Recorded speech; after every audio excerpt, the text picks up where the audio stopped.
Hello, everyone. Welcome back to Through the Eyes of a Therapist podcast.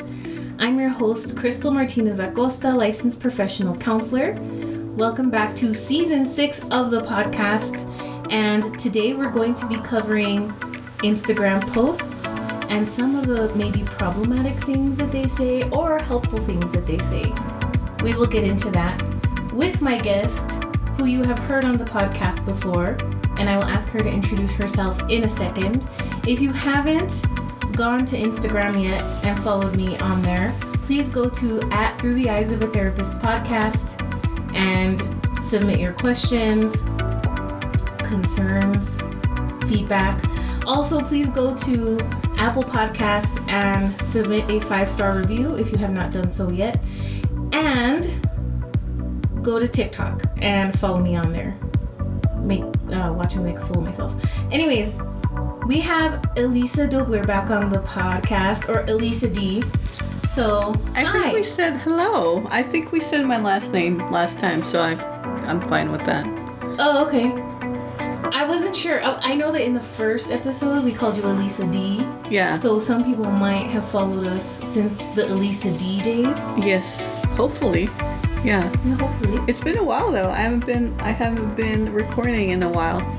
It has been a long time. What have you been up to? Well, first of all, can you reintroduce yourself to maybe those people who are just tuning in? Sure. Yeah, I'm Elisa, and I'm a licensed clinical social worker. I have worked in the nonprofit sector, but other places as well, in a university setting, and also in crisis most recently. So I've done a whole bunch of different things, and currently I'm in private practice. So, at me. At you. At me if you need if anybody needs anything. Yeah. And so, where's the private practice that you're working at? Just kidding. I'm currently working with Clarity Counseling and Consultation, so you can find us on Crystal's website. Yes, so if you want services from either Elisa or myself, please visit us at www.clarityelpaso.com, and we take most major insurances, so... Just be aware that you do have to be in the state of Texas. Yes, you do have to, your feet have to be in the state of Texas at the time of the session. Yes, please, because we're both... Well, you actually now are licensed in New Mexico as well, is that correct? Correct, yes. My license is right there. Oh, congratulations. Yeah. Thank you, yeah. I'm now licensed in the state of New Mexico. Thanks for reminding me. I forgot about that. So if you're in New Mexico and your feet are in New Mexico, you can also see us, or see me, at Clarity. Anyway, thanks for reminding me about that. I forgot. Yeah. No worries. So let's get into the topic today. I was perusing through Instagram as one does, right? /doom scrolling / mindlessly scrolling. And I was just looking through content, right? And I just saw this post where, I don't know, it kind of rubbed me the wrong way. I'm not sure how you feel about it, but we have it in front of the both of us on our screen right here. And I'm wondering if we can just give some kind of reactions / feedback about it on the podcast today. And so I thought it would be interesting because, one, we are both familiar with the Adverse Childhood Experiences Study. Our niche at Clarity, but also before Clarity, right, is trauma therapy, and we're both highly trained in trauma treatment. Right. And I think sometimes, the algorithm on Instagram or Facebook or whatever social media you're on, it kind of like starts to get to know you, right? And the kind of content that you would like to consume. Yes. So absolutely. Can I add something to that really quick? Mm-hmm. I've actually recently had some clients that, because of the things that they were consuming on TikTok, it kept bringing up. So they had, I guess, looked at some stuff having to do with a school shooting. Oh gosh. Uh-huh. Yeah, so very serious topic, right? Very heavy. But then the algorithm picked up that they watched like a couple of videos on that, and then it just started only giving them that. Oh my gosh. So you can imagine their algorithm became extremely difficult to deal with and very depressing, and kind of they were having like, secondary trauma from these videos and stuff like that. So I do want to encourage everybody who's on social media, TikTok, whatever, just be aware that it does learn. Obviously, it's always learning what you're watching and stuff. And so if you want to change, sometimes if you're like, this algorithm is all messed up, it's showing me all things that I really don't want to see anymore, I encourage you to delete that profile, create a new one, or you just really have to look for very different content and start like on purpose kind of liking different content, so your algorithm will change. Right. I wonder if there's also a way to like clear your cache or something, or like, I don't know if that's what it's called. I'm not like super tech savvy, but I think there's a setting in TikTok where you can like reset your searches or your algorithm or something like that. If anybody knows, please let us know on Instagram at Through the Eyes of a Therapist, and we will mention it on an upcoming episode if you know how to do that, and that would be helpful for our listeners. But yeah, that's a great point. Thanks for bringing that up, for sure. Yeah, I think sometimes we get too into one topic, and then depending on the topic, right, that can cause some issues. For sure. So I think kind of going back to the algorithm and why this popped up is because of like the trauma therapy niche. And so this post by Psych Today, which is like Psychology Today, I think is meant to be like helpful, or I don't know what like the content creators were necessarily thinking. And I mean that in like the nicest way possible, but I'm just kind of thinking like, what were they trying to get at here? So I'm wondering if we can kind of look at this together, and maybe we can link it in the description at the bottom of the episode so people can click on it and get them some likes and get them some traffic going their way to their posts. So what do they say? Bad press is good press, or what do they say? There's no such thing as bad press, so to speak, or bad press is also good. Like, everything's good as long as you're being mentioned, right? Right. So we'll like at them and stuff here and give them credit for this content for this episode for sure. But at the top of the title of the, I guess, meme or like graphic of this Instagram post, it says 9 attitudes that promote healing from adverse childhood experiences. So I guess we should probably explain what adverse childhood experiences are. Yeah, that would probably be good. Yeah. Do you want to do it, or? So you do it. No, just kidding. We can both do it. Like adverse childhood experiences, so experiences that happen when you're a minor, right? Like under the age of 18, and there's a list, typically of 10 common experiences. So the adverse childhood experiences study is what comes to my mind, right? That happened in 1997, where Kaiser Permanente in California did a really large study of people who were insured, and they wanted to see what the connection was between adults, like older adults, who were having physical health issues, and maybe adverse childhood experiences that they had when they were younger. And they found a correlation, like a direct correlation between the more adverse childhood experiences you checked off on that list of 10, the more physical health issues that you would probably experience later in life, right? So I guess they concluded that you could predict like physical health issues by giving somebody this questionnaire, right? That was one of the things they concluded. Yeah, what else and that it was, obviously it's affecting people's health, right? But that people who had a lot of adverse childhood experiences, that they also seem to die a little bit younger, Yeah, lower life expectancy. And chronic illness, like, more likely to have high blood pressure, diabetes, maybe asthma, things like that. Mm-hmm. Right. So, people who have adverse childhood experiences don't necessarily end up traumatized. It's just something that they are reporting that happened in their childhoods. Right? So, anyway, we'll go with number 1 on this list of 9 attitudes that promote healing from adverse childhood experiences. Number 1, according to Psych Today, is determined optimism. I think language is everything, right? In therapy. So, first of all, what is that? Also, Elisa was an English major, if you remember this, right? So I'm always calling her about, like, language stuff and, like, grammar stuff. Like, hey, help me figure this out. So anyway. So, I find the word determined to be odd. Like, determined optimism. Like, no matter what, I'm going to be freaking optimistic. I don't give a crap. Because what that reminds me of is, like, toxic positivity. That's kind of what that reminds me of.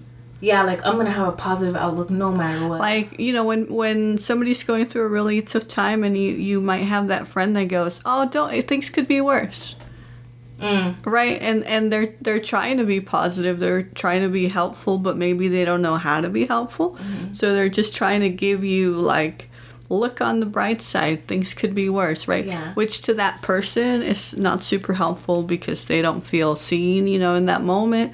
But people, a lot of times, we don't know what to say sometimes to people when they tell us they're going through something, right? So there's no bad intention there, but there's also, you know, people who just refuse to acknowledge someone's going through a tough time, right? Mm-hmm. Yeah. Right. Like, you're going through a really tough time, but at least you're XYZ, able-bodied, or you have eyeballs, or you have... Like, if you're in a really toxic job, but you've got a job, right? Oh, no. Don't even trigger me, bro. That's like... Yeah, exactly. Yeah. So, also, like, what crosses my mind with some of this stuff is citation needed, please. Right? Like, 9 attitudes that promote healing from adverse childhood experiences. Like, where are you getting this from?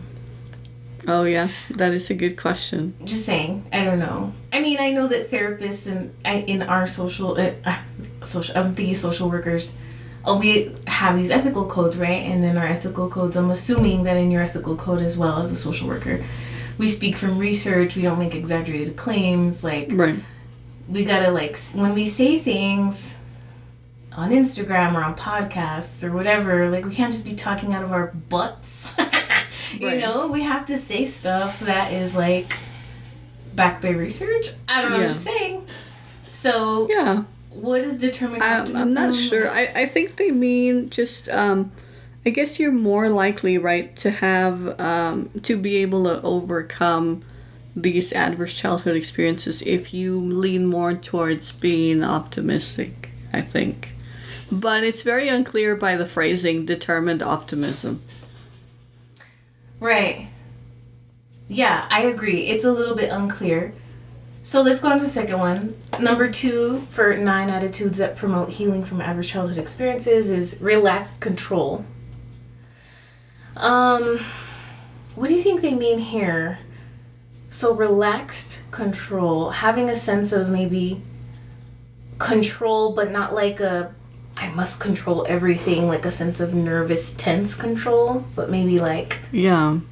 You know what? I'm in control of myself, and I'm relaxed about it. Like, what does that even mean? Those words don't even seem to really go together, because what is relaxed control?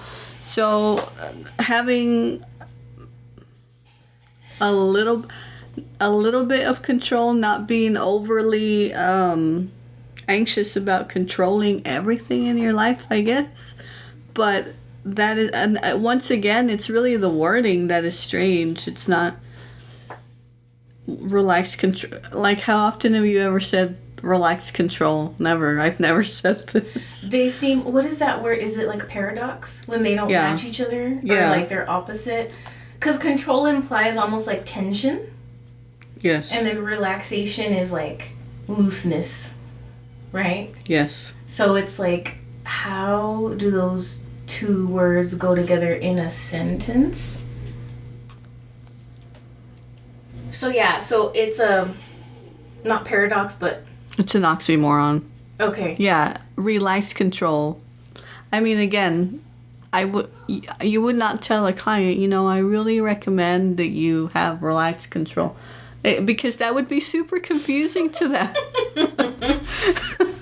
Made me almost spit out my water, right? Because it's like, what does that even mean? How would you explain that concept clinically, even, right? Like in a therapy session? I mean, if I don't know what it means, I can't explain it. It's the same issue as number one, which is that their wording is just strange. I think they're trying to give good tips, but I think the wording is just very odd. Yeah. So this leads us to number 3, negativity resistance. Okay, so with your determined optimism, you have negativity resistance. So resistance to negativity. Yeah. Like, I resist all negativity. Like, Right. So if you're more optimistic leaning, then I guess you are less prone to see the world through a negative lens. this is the problem I have with number 3. No, like, really, like, okay, working with people who have been through trauma, or even if they haven't been, right? Yeah. The purpose of therapy is not to get someone to be happy all the time. Right. The purpose of therapy is not to promise them you will never experience negativity ever in your life or anything like that, right? Like, or even resist negativity. I think it's more about like integrating negativity, learning how to cope with negativity or adverse experiences or negative experiences or unpleasant experiences, uncomfortable experiences, not just resist it. Because I almost feel like resistance makes it worse. Yeah, because we don't teach people to resist. We give them coping skills, for example, because bad things are going to happen. And when they do, how can you handle them? Right? Exactly. So it's not like resistance, because it's more being able to adapt and be flexible and learn new ways of dealing with negative things that happen, right? Yeah. So but again, I think this whole post, it's really an issue of wording. Yeah. I wonder if like ChatGPT came up with it. I'm meaning this in the most curious way. Like, I'm not trying to like. Yeah. I mean, I have no idea. This may be, because I can't really, I don't think a therapist wrote that. I don't think so either. Or maybe. Unless it is, yeah, no, but this is all terminology. I haven't really, the terminology is just not. Ringing a bell. Yeah, ringing a bell. Because we're pretty experienced. I've never really heard these terms. Or maybe they're just from a type of, or modality we've never been trained in. I'm not sure. I don't. It's weird. It is weird. But also citation needed. And it's not in the caption. Right, because it would help us to be able to look it up. Right, exactly. And at this point, when I downloaded it a little earlier today, it had 2,582 likes. Oh, wow. Okay. Which is like a lot of people, right? I mean, when you look at it in the world of content creation, it's a lot of likes, right? So people are gravitating toward it, but I'm just kind of like... Something's ringing. So something resonates with people that they're reading here. Resonating. Maybe it's number 4. Inner unshakable worth. See, that one makes sense, right? Yeah, that one's fine. We're good. That one's good. Let's skip to number 5. Just kidding. Number 5 on 9 attitudes that promote healing from adverse childhood experiences. A long view of suffering. That makes sense to me too, in a way. Sort of. Like, it reminds me of kind of like the concept of anticipating anxiety is a form of anxiety management, right? Like, seeing the punch that's coming hurts less. That's what this reminds me of. Like, if you know that, for example, with traumatic grief, or with any traumatic event, you know that impacted you in a very deep way, or like impactful way. I know that's redundant, sorry, but like it's not like it's just gonna go away. Like you kind of know that that's inherently changed you somehow, and like expecting that, or just understanding that life is kind of goes in cycles, and you know, sometimes or you just understand that bad things happen in life, you know, not, and you can mitigate to a degree, right? There's some things you can do to change some things, but we can't control everything in life. But isn't this one, number 5, contradictory to number 1 and number 3? A long view of suffering. Like, suffering can be viewed as negative, right? Right. So, like, I'm resisting negativity. Or determined optimism, like, I'm going to look at the good no matter what. Right. But I also have to have a long view of suffering. But I guess two things can be true at the same time. I don't know. I'm confused. It's getting complicated now. Number 6, willingness to let love replace anger. This one strikes me as no, immediately no. I'm still thinking about it. Okay. Why? Tell me why your initial reaction is no. Because, okay, so healing from an adverse childhood experience. This is, okay, so the title is like healing from the adverse childhood experience, right? Meaning that it impacted you so much so that you require healing, right? Mm-hmm. Like it was uncomfortable, unpleasant. It was probably traumatic. Then, number 6, you have to have a willingness somewhere in there to let love replace anger. I think some people maybe aren't there yet. True. Maybe after a few months of therapy or like years or whatever, like that has to be an integrated part, right? Of. Do you feel like this one, willingness to let love replace anger, is kind of a different way of telling you have to forgive? Yes, exactly. That's exactly what I thought. But I don't know if that's what they mean. It's like you have to be willing to let love replace anger. Imagine somebody saying that to you. Like, you experienced domestic violence when you were little, okay? But you have to be willing to let love replace anger. Right. Bitch, what the fuck? You know what I mean? Like, no. No, I mean... I'm gonna have to put explicit on this episode. Like, right? Like... Well... I don't know. It just strikes me as, like, yucky. Yeah. I mean, it's complicated again because people don't have to, right? You don't have to forgive. You don't. You know, there can be a difference. A lot of people specifically have an issue with that word forgiveness. Yes. Right? Right. Very specifically. And so I think that's why they changed the wording here to love, right? Mm-hmm. But, and there's nothing wrong with, you know, choosing to feel love instead of anger if you feel like you're in that place and you feel like you have healed and you're like, I'm good, you know, I feel like I have some closure and I feel like I can kind of let it go. But, you know, you don't want to tell people who are not in that place that they're somehow wrong for X, Y, and Z. Right. So it just depends on where they are in the journey. Yes. And some people find other ways to closure that are not love, quote unquote, or forgiveness. Mm-hmm. Right? Yeah. It could be like a boundary. It could be like, I'm just gonna not talk to this person. Yeah. Or I'm gonna like separate myself from this person. Right. Or it could be like joy and laughter and humor or something else that replaces it. But yeah, I do think it is dependent on where they are in their journey. And I think also to the self, right? Like, if you're angry at yourself for whatever reason, Right.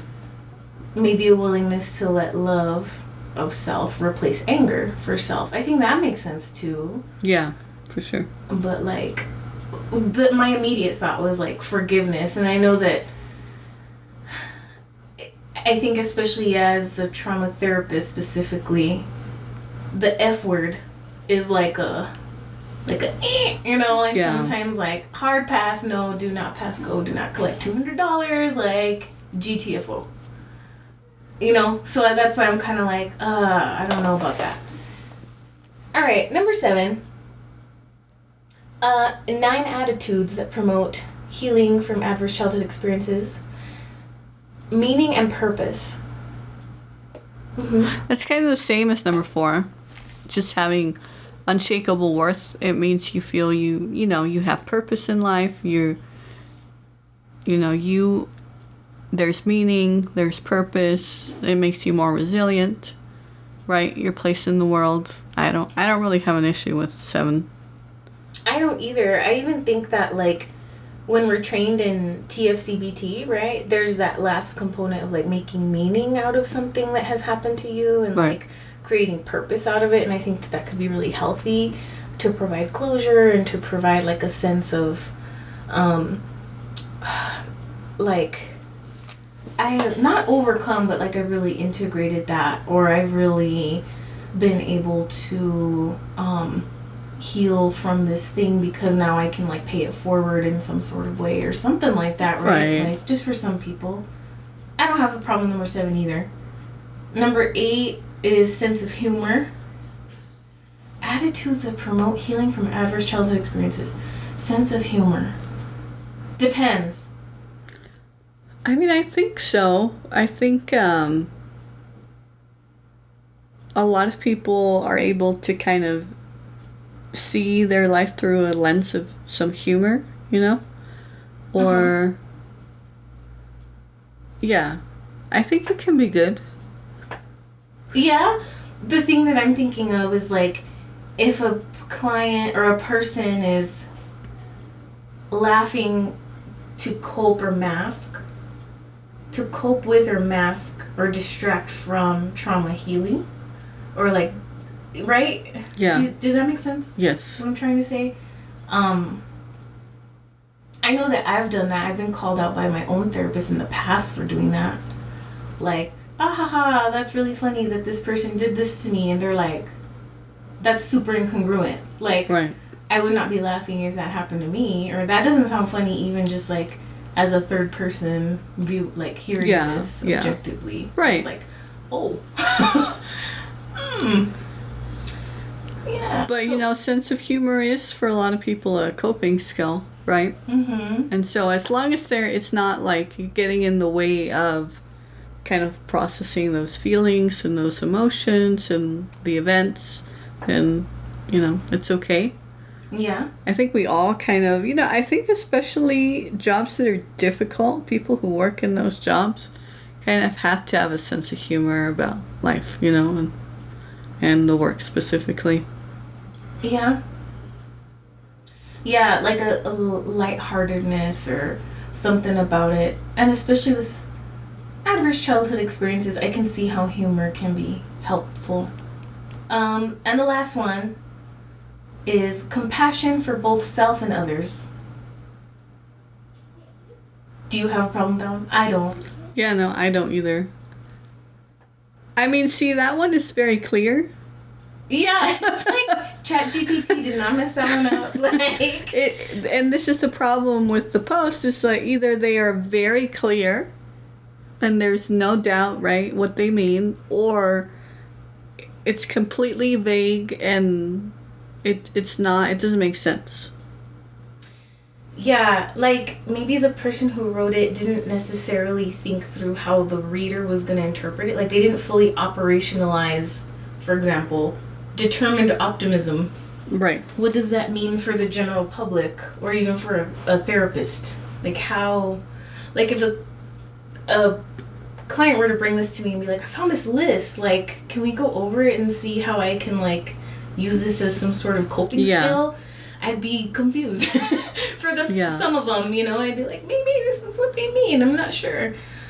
Yeah, the same thing with relaxed control, right? Like I said, I'm not sure what they mean by that. By relaxed control? To control yourself mildly? Cálmate, pero apacíguate. Apacíguate, pero mantente trucha. Like, I don't get it. What does that mean? Sorry, I'm all yelling. Not into too the much. microphone. Not too much. Relax, but not too much. I don't know. Yeah. Have some control. Again, it's too vague. It's too vague. I don't know. So again, if I was asked to, same thing, if I was asked to go over this list in a session, I would also be a little bit confused and not sure of all of these. But, you know, I think that the ones that are clear are very clear, and I like those. They're Yeah. good. Yeah. And I just think we need more clarity on some of the others. They just should be, or we should be able to look them up maybe, you know, because just a 2-word term without explanation might be a little confusing. Out of context or Yeah. something. Yeah. Well, thank you, Psych Today Instagram, for lending us your content. No copyright infringement ever intended on this podcast. Any final words about this episode, Elisa? Not really. I think we've gone over it All right. pretty well. Yeah, so two therapists reacting to a random list from Psychology Today. There you have it. Through the Eyes of a Therapist, folks. If you haven't followed us on Instagram, please do so at Through the Eyes of a Therapist. Or go to TikTok to watch us react to other stuff like memes at Through the Eyes of a Therapist as well. And yeah, catch you on the next episode, everybody. Thanks so much. Bye all.